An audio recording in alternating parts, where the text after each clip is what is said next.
To understand the problem that the movie Thunderbolts presents, we need context.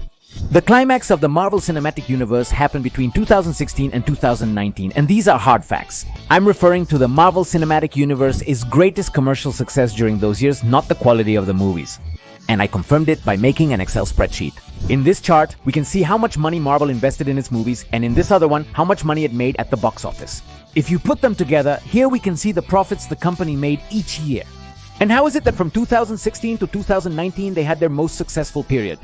This makes sense, as the movies from that time were leading to the grand culmination of the Infinity Saga. That great final showdown against Thanos that Marvel had been teasing us with for years. The movies from that era were all major box office hits.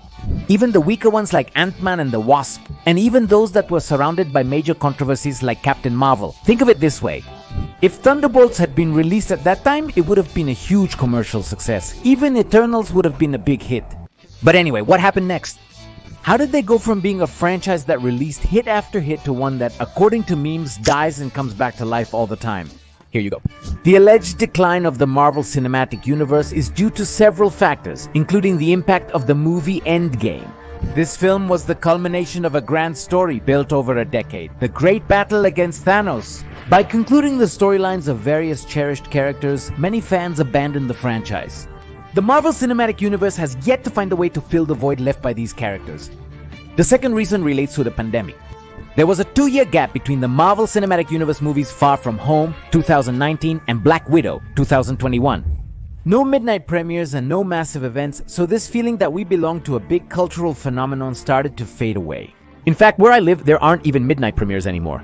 The movies that followed, Black Widow, Shang-Chi, and Eternals, received a lukewarm response, suggesting the franchise was declining. The third reason is the oversaturation of productions. Since Disney forced Marvel to quickly develop several series to provide content for Disney, plus the quality of several productions plummeted. The audience also began to feel overwhelmed by the numerous stories. So this is when people started saying that there was a saturation of superhero movies. When people started saying this, many, including myself, began to argue that it was false. The real issue was the subpar quality of Marvel's movies, which were merely popcorn entertainment that didn't aspire to be anything more than an enjoyable viewing experience. We believe if a movie isn't good, people won't be motivated to pay for a theater ticket, especially after the pandemic. Since during this time, studios like Warner and Disney released their movies simultaneously in theaters and digitally.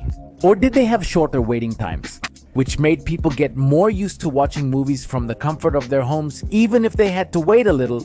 We now recognize that some movies are worth watching in theaters, while others are better suited for streaming at home. However, I believe quality isn't the only factor. This brings us back to the movie Thunderbolts, a film developed by a highly skilled creative team. From the director, writer, editor, and musicians who worked on several A24 productions, like Everything Everywhere All at Once, they tried to market it as an indie movie. It's cool, but not entirely convincing to me. What is a fact is that it was very well received, both by critics and by the audience. It wasn't involved at all in controversies about forced inclusion or this culture war against being woke, right? And the best part is that it actually had a deeper message beyond what superhero movies usually tell us. While the movie may be considered a popcorn flick, it had some intention behind it and provided an enjoyable viewing experience. Despite no explosion, the movie remains one of the highest rated in Marvel Cinematic Universe history. Despite the name change to New Avengers after a few weeks, it has only managed to gross $370 million against a budget of $180 million. Remember that the general rule for a movie to be considered a success is that it has to triple its budget. In addition to the $180 million Disney spent on production, it is estimated they spent another $180 million on marketing and advertising. Which tells us that so far, the movie has just broken even, but that's not what is expected from this kind of film.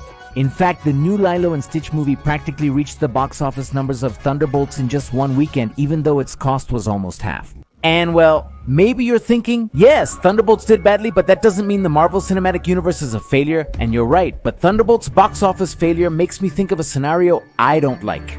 The golden age of the Marvel Cinematic Universe has ended, and now audiences will primarily focus on watching theatrical releases featuring famous superheroes, major events with crossovers and cameos like No Way Home, Deadpool, and Wolverine, and naturally, Avengers Doomsday. Why does this make me think that?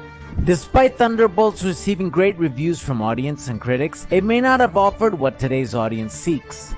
This feeling of being part of a big event, something that's truly important within the Marvel Cinematic Universe canon. I mean, personally, Deadpool and Wolverine seemed like a terrible movie to me. A movie that's simply popcorn entertainment, not attempting to be anything more. Did you have a good time? And what about my explosion? Hey! Hey, wait, I edit your video and that I actually like the Poly Wolverine, right? Alright, this is my personal point of view, and in no way reflects the views of the other people who work on the channel. Will you give me back my explosion now? Don't be mad. If this is the case, if the only superhero movies that will work from now on are those big multiversal events, then the Marvel Cinematic Universe is in trouble in the medium term. Because what makes these big events feel special is that they bring together characters we already know from other smaller movies. They are the culmination of stories that were built up little by little. If smaller movies or ones about new characters fail, it's only a matter of time before the big events fail too. Stop sabotaging me, Tamara. I already apologized.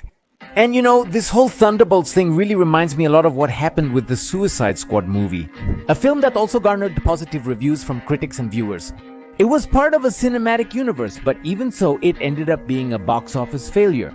To be fair to the movie, it was released during a pandemic, when many theaters were closed and movies didn't do as well. But it's also worth mentioning that other movies released during that same time and under similar conditions like Godzilla vs. Kong did manage to be profitable. The point is that at the time of Suicide Squad, it made me think about how different the Marvel and Detective Comics universes were in cinema.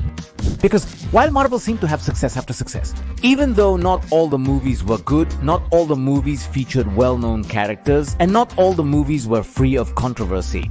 This didn't happen in the Detective Comics universe. Instead, people seemed to pick which movies to watch and which ones to skip, something that didn't happen with Marvel. However, this seems to no longer be the case. I think the commercial failure of Thunderbolts shows us that the audience no longer feels like they have to watch every movie. The urgency to stay current and fear of missing out on something significant by skipping an installment has vanished. Honestly, even I who work in this field haven't seen all the Marvel Cinematic Universe productions. I'm missing one. Wait, no, two. Let's see if you can guess which one's in the comments. And now, personally, I think what really kept the Marvel Cinematic Universe alive wasn't the quality of its individual movies or its characters, but this sense of community. The feeling of witnessing a major shared cultural event. The excitement came from witnessing the gradual build-up of a major event. Something that we might be about to lose. I'd love to hear your thoughts. Do you still watch all the Marvel Cinematic Universe releases? Or do you skip some? Leave your comment here and don't forget to subscribe because here we take pop culture very, very seriously. That's all for today. I'm Go the Geek Monitor and keep watching Beyond the Obvious.